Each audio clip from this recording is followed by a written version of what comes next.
সুপরিকল্পিতভাবে জাতীয় নির্বাচনকে পিছিয়ে দেওয়ার ষড়যন্ত্র শুরু হয়েছে বলে অভিযোগ করেছেন বিএনপি মহাসচিব মির্জা ফখরুল ইসলাম আলমগীর। ব্যাংকক থেকে ভার্চুয়ালি বক্তব্যে সতর্ক করে দিয়ে তিনি বলেন, বিভাজন সৃষ্টি আর সরকারের নানা সংস্থাকে পরস্পরের মুখোমুখি দাঁড় করানোর চেষ্টা চলছে। এদিকে রাজধানীতে আলাদা অনুষ্ঠানে বিএনপি নেতারা বলেন, যত দ্রুত সম্ভব জুলাই গণহত্যার বিচার, সংস্কার ও নির্বাচন হতে হবে। রিপোর্ট মইনুল হাসানের। দলীয়ভাবে অত্যন্ত গুরুত্বপূর্ণ দলের প্রতিষ্ঠাতা সাবেক রাষ্ট্রপতি জিয়াউর রহমানের ৪৪তম মৃত্যুবার্ষিকী উপলক্ষে ৮ দিনের কর্মসূচি পালনের সিদ্ধান্ত হয় বিএনপি ও এর সহযোগী সংগঠনের নেতাদের যৌথ সভায়। চেয়ারপারসনের গুলশান কার্যালয়ে বৈঠকে ব্যাংককের একটি হাসপাতালে চিকিৎসাধীন বিএনপি মহাসচিব মির্জা ফখরুল ইসলাম আলমগীর ভার্চুয়ালি যুক্ত হয়ে সভাপতিত্ব করেন। এ সময় তিনি বলেন, দেশে অস্থিতিশীলতা সৃষ্টির মাধ্যমে জাতীয় নির্বাচনকে অনিশ্চয়তার মধ্যে ফেলে দেওয়ার নানা ষড়যন্ত্র হচ্ছে। অত্যন্ত সুপরিকল্পিতভাবে নির্বাচনকে পিছিয়ে দেওয়া, জনগণের যে অধিকার সেই অধিকার থেকে জনগণকে বঞ্চিত করাবার এবং ভোটের অধিকার থেকে বঞ্চিত করবার একটা পায়তারা শুরু হয়েছে। বিভাজনের রাজনীতি আবার শুরু হয়েছে। সরকারের বিভিন্ন ইনস্টিটিউশনগুলোকে পরস্পরের মুখে আপনার মুখোমুখি করার একটা ষড়যন্ত্র চক্রান্ত শুরু হয়েছে। কিছু মানুষ যারা সরকারের মধ্যে অনুপ্রবেশ ঘটিয়ে বাংলাদেশকে ভিন্ন দিকে নিয়ে যাওয়ার চেষ্টা করছে। এদিকে জাতীয় প্রেস ক্লাবে আলোচনা সভায় বিএনপির স্থায়ী কমিটির সদস্য নজরুল ইসলাম খান বলেন, জাতীয় নির্বাচন নিয়ে অন্তর্বর্তী সরকারের ভূমিকা জনমনে নানা প্রশ্নের জন্ম দিচ্ছে। রাজনৈতিক শক্তি আছে, কিছু সামাজিক শক্তি আছে, তারা অনেকেই তাদের নিজেদের রাজনৈতিক স্বার্থে তারা এই গণতান্ত্রিক প্রক্রিয়াটাকে বিলম্বিত করতে চান। এতে তাদের স্বার্থ কতখানি হাসিল হবে আমরা জানি না, কিন্তু দেশ এবং জনগণ বিপদাপন্ন হতে পারে। এর আগে নেতাকর্মীদের নিয়ে জুলাই গণ অভ্যুত্থানে আহত রাকিবুল হাসানের পরিবারের সদস্যদের সাথে দেখা করেন বিএনপির সিনিয়র যুগ্ম মহাসচিব রুহুল কবির রিজভী। পরে সাংবাদিকদের কাছে ক্ষোভ প্রকাশ করে তিনি বলেন, সরকারের ব্যর্থতায় জুলাই গণহত্যার সাথে জড়িতরা এখনো ধরাছোঁয়ার বাইরে।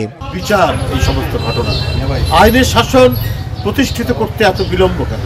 আপনি ঢালাও গ্রেপ্তার, ঢালাও মামলা শেখ হাসিনার মতো করলে এটাতে মানুষের মন ভিজবে না। তাদেরকে চিহ্নিত করে এখনো বিচারের আওতায় নিয়ে আসতে অন্তর্বর্তীকালীন সরকার ব্যর্থ হয়েছে। বিএনপির এই মুখপাত্র অভিযোগ করেন, ইশরাক হোসেনকে গায়ের জোরে সরকার দায়িত্ব পালনের সুযোগ দিচ্ছে না। ঢাকা বিশ্ববিদ্যালয়ের শিক্ষার্থী ও ছাত্রদল নেতা সাম্য হত্যায় এবার শুধু ভিসি প্রক্টর নয়, ব্যর্থতার দায় নিয়ে অন্তর্বর্তী সরকারের পদত্যাগের দাবি জানিয়েছে বাংলাদেশ জাতীয়তাবাদী ছাত্রদল। বৈরী আবহাওয়া উপেক্ষা করে প্রায় 2 ঘণ্টা রাজধানী শাহবাগ অবরোধ করে শিক্ষার্থীরা, নেতাকর্মীরা। অবিলম্বে সাম্য হত্যার বিচার না হলে সারা দেশ অচলের ঘোষণাও দেন সংগঠনটির সভাপতি রাকিবুল ইসলাম রাকিব। বিস্তারিত মাজহারুল হক মুহাজিরের রিপোর্টে। ঢাকা বিশ্ববিদ্যালয়ের শিক্ষার্থী ও ছাত্রদল নেতা সাম্য হত্যার প্রতিবাদে উত্তাল রাজধানী শাহবাগ। বৈরী আবহাওয়ার মধ্যে সড়ক অবরোধ করে বিক্ষোভ করেন সংগঠনের নেতাকর্মীরা। এতে শাহবাগ ও তার আশেপাশের কয়েকটি সড়কের যানবাহন চলাচল বন্ধ হয়ে যায়, দেখা দেয় তীব্র যানজটের। গেল 7 দিন ধরে সাম্য হত্যার বিচারে লাগাতার কর্মসূচি পালন করছে ছাত্রদল। এতে অংশ নেন ঢাকা মহানগর উত্তর, দক্ষিণ ছাত্রদল, ঢাকা বিশ্ববিদ্যালয় ছাত্রদল সহ আশেপাশের বিভিন্ন প্রতিষ্ঠান, ইউনিটের নেতাকর্মীরা।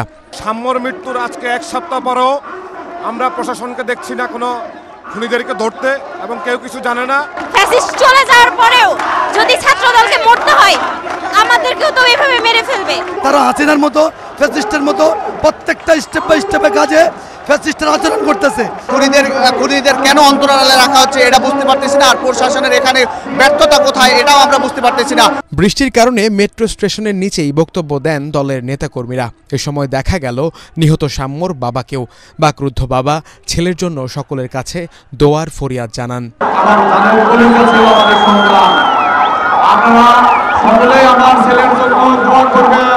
সাম্য হত্যার দ্রুত বিচার না হলে যমুনা ঘেরাওয়ের ডাক দেন ছাত্রদল নেতারা।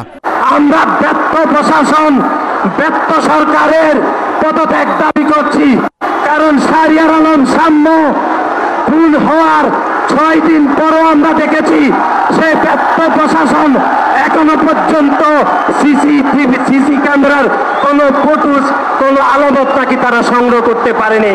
আগামীতে যদি কোনো শান্তিপূর্ণ কোনো কর্মসূচি পালন করতে হয় তার জন্য এই ইন্টারিম সরকার দায়ী থাকবে। আমরা পুরো ঢাকা শহর অচল করে দেব, আমরা বাংলাদেশকে অচল করে দেব। যদি সাম্য হত্যার বিচার না পাই বাংলাদেশকে অচল করে দেবে বাংলাদেশ জাতীয় ছাত্র দল।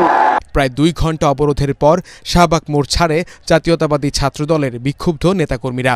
কর্মসূচি শেষে মিছিল নিয়ে ঢাকা বিশ্ববিদ্যালয় ক্যাম্পাস হয়ে কেন্দ্রীয় শহীদ মিনারের দিকে যায় তারা।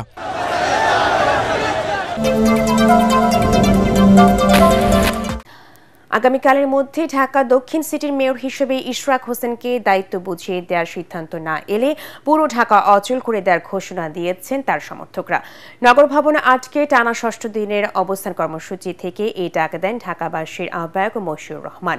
সমাবেশ থেকে স্থানীয় সরকার উপদেষ্টা আসিফ মাহমুদ সজীব ভূঁইয়ার পদত্যাগও দাবি করা হয়েছে। ইমদাদুল্লাহ বাবুর রিপোর্ট।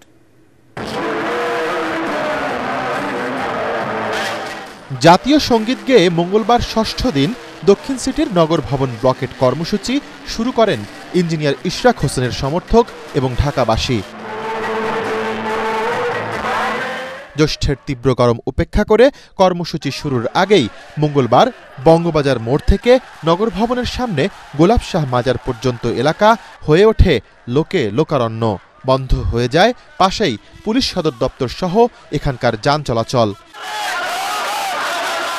বেলা গড়ানোর সাথে সাথে বাড়তে থাকে ইশরাক সমর্থকদের ভিড়। স্লোগানে স্লোগানে মুখরিত হয়ে ওঠে পুরো ফিনিক্স রোড। গান স্লোগানের মধ্যেই কাফনের কাপড় মাথায় পরে দাবি আদায় না হওয়া পর্যন্ত কর্মসূচি চালিয়ে যাওয়ার ঘোষণা দেন ইশরাক সমর্থকরা। কাপড়ে কাপড় মাথায় দিয়ে বেঁধে রাস্তায় নেমেছি। আদালত ওনাকে শ্বাস বুঝাই দেওয়ার জন্য রায় দিয়েছে। জনগণে কিন্তু ইশরাক হোসেনকে মেয়র হিসেবে এই জায়গা নিয়ে আসছে। ইশরাক ভাইকে মেয়র হিসেবে দেখতে চাই। দুপুরের হঠাৎ বৃষ্টিও সামান্য ভাটা ফেলতে পারেনি ইশরাক সমর্থকদের কর্মসূচিতে।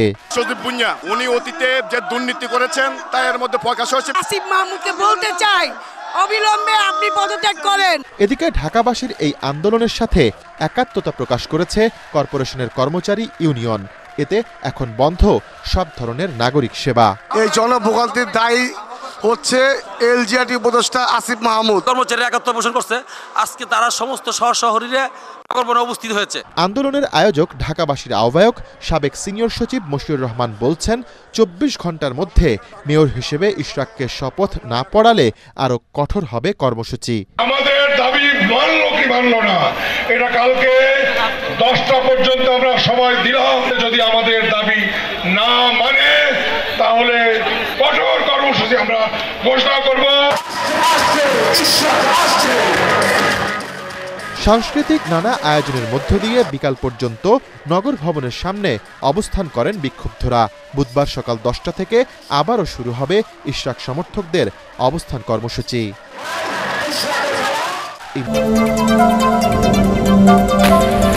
বিএনপি নেতা ইশরাক হোসেনকে ঢাকা দক্ষিণ সিটি কর্পোরেশনের মেয়র হিসেবে ঘোষণা করে নির্বাচন কমিশনের গেজেটের কার্যক্রম স্থগিত চেয়ে করা রিটের বিষয়ে আদেশ আগামীকাল। বিচারপতি আকরাম হোসেন চৌধুরী ও বিচারপতি দেবাশিস রায় চৌধুরীর দ্বৈত বেঞ্চ বুধবার দুপুর 12:30টায় আদেশের জন্য দিন ঠিক করেন। 2020 সালের 1 ফেব্রুয়ারি ঢাকা দক্ষিণ সিটি কর্পোরেশনের নির্বাচনে আওয়ামী লীগের প্রার্থী শেখ ফজলে নূর তাপস মেয়র নির্বাচিত হন। পরদিন 2 ফেব্রুয়ারি গেজেট প্রকাশ করে নির্বাচন কমিশন। নির্বাচনে অনিয়ম ও দুর্নীতির অভিযোগ তুলে ফল বাতিল চেয়ে 2020 সালে 3 মার্চ মামলা করেন ইশরাক হোসেন। গত বছরের 5 আগস্ট গণ অভ্যুত্থানে আওয়ামী লীগ সরকারের পতনের পর 19 আগস্ট সিটি কর্পোরেশনের মেয়রদের অপসারণ করা হয়। ইশরাকের করা নির্বাচনী মামলায় চলতি বছরের 27 মার্চ ইশরাককে মেয়র ঘোষণা করে রায় দেন ঢাকার প্রথম যুগ্ম জেলা জজ ও নির্বাচনী ট্রাইব্যুনাল। তার কোনো লোক কাছে নেই, তার কোনো মামলাকে অধিকারে নাই এবং অসৎ উদ্দেশ্যে ফজলুল তাপস সাহেব আসতে পারছে না, তার পক্ষে মূলত সদ্য নামে মামলা করেছেন। সুতরাং এই মামলাটা চলবে না এবং খারিজ হওয়া। কালকে দুপুর 12টার সময় আদেশের জন্য রাখছেন, আগামীকাল দুপুর 12টার সময় আদেশের জন্য রাখছেন। সেখানে যদি কারো কোনো আর বক্তব্য থেকে বক্তব্য শুনবেন, কালকে আশা করি ইনশাল্লাহ আদেশ দেবেন। আগামী জুন থেকে মহার্ঘ ভাতা পাবেন সরকারি চাকরিজীবীরা। এজন্য বাজেটে বিশেষ বরাদ্দ রাখা হবে বলে জানালেন অর্থ উপদেষ্টা ডক্টর সালেউদ্দিন আহমেদ। তবে কত শতাংশ ভাতা দেওয়া হবে তা চূড়ান্ত হয়নি বলে জানান তিনি। সচিবালয়ের সরকারি ক্রয় সংক্রান্ত উপদেষ্টা কমিটি বৈঠক শেষে এসব তথ্য জানান উপদেষ্টা। এমন সিদ্ধান্তে কিছুটা খুশি হলেও সরকারি চাকরিজীবীরা বলছেন নতুন পে স্কেল ছাড়া এই টাকায় জীবন মানে খুব একটা উন্নয়ন হবে না। রিপোর্টে জানাচ্ছেন মাহবুব কবির চপল। 10 বছর ধরে সরকারি চাকরিজীবীদের বাড়েনি বেতন ভাতা, কিন্তু লম্বা হয়েছে খরচের খাতা। এতে জীবন চালাতে হিমশিম খেতে হচ্ছে তাদের। প্রয়োজনের তুলনায় আমাদের বেতনটা আসলে এখন খুবই নগণ্য। বেতনের মানে ভারসাম্যতা বৈষম্য অনেক বেশি দেখা যায়। আমি ছোট গ্রেডে আছি, আমার তো বেতন 20-এরও নিচে প্রায়। এতে ঢাকা শহরে চলাতে একটা ডিফিকাল্ট হয়ে যায়। অন্তর্বর্তী সরকার দায়িত্ব নেওয়ার পর গত জানুয়ারিতে মহার্ঘ ভাতার ঘোষণা দিলেও তা বাস্তবায়ন হয়নি। পরে এ সংক্রান্ত একটি কমিটি করে দেওয়া হয়। জানা গেছে প্রথম থেকে 10ম গ্রেড পর্যন্ত 10%, 11 থেকে 20তম গ্রেডের জন্য 20% মহার্ঘ ভাতা দেওয়ার সুপারিশ করেছেন তারা। সেক্ষেত্রে 14 লাখ সরকারি চাকরিজীবীর জন্য বাড়তি ব্যয় হবে 7,000 কোটি টাকা, যা আগামী বাজেটে বরাদ্দ দেয়া হবে বলে জানান অর্থ উপদেষ্টা। মহার্ঘ আমরা অ্যাক্টিভলি কনসিডার করছি। এটা কমিটিকে দায়িত্ব দিয়েছে আমি, ওরা ওয়ার্কআউট করলে আমার কাছে দেবে। হওয়ার চান্স মোটামুটি, কিন্তু হয়তো একটু সময় লাগবে। আমি বাজেটের ওয়ার্কআউট করে দেখি কখন থেকে দিতে পারবো, কত দিতে পারবো।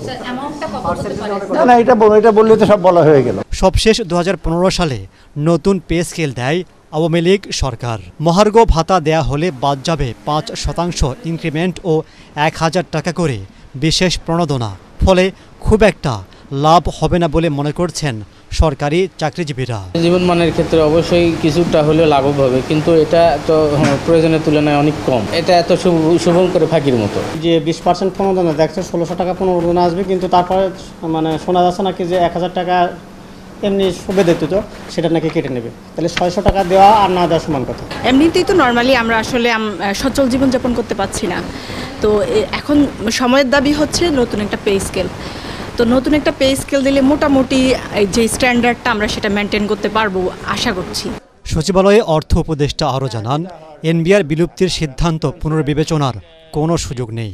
আমরা যে সংস্কারটা অধ্যাদেশ থেকে আমরা চেষ্টা করবো, ওটা চেষ্টা মানে আমরা ইমপ্লিমেন্ট করবো, সেটা তো